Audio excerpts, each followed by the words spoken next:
साम्राज्य सामान्यांचा असामान्य आवाज। पेट्रोल आणि डिझेलवरील उत्पादन शुल्क वाढवण्याचा निर्णय केंद्र सरकारने घेतला आहे। दुसरीकडे केंद्र सरकारने LPG सह उज्ज्वला योजनेच्या सिलेंडरच्या दरातही वाढ करण्याची मोठी घोषणा केली आहे।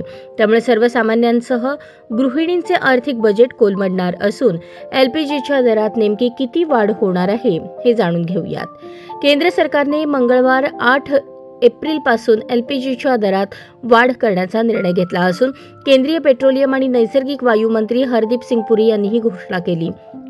मंत्री हरदीप सिंग पुरी यांच्या घोषणेनंतर उज्ज्वला योजनेच्या सिलेंडरसह LPGची किंमत 50 रुपयांनी वाढली आहे।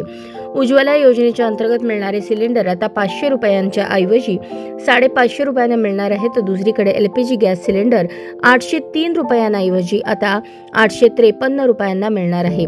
सिलेंडरच्या दरात 50 रुपयांनी वाढ करण्यात आली आहे। LPG गॅस सिलेंडरच्या दरात मंगळवार 8 एप्रिलपासून वाढ होणार आहे, त्यामुळे सर्वसामान्यांसह गृहिणींचे आर्थिक बजेट कोलमडणार आहे।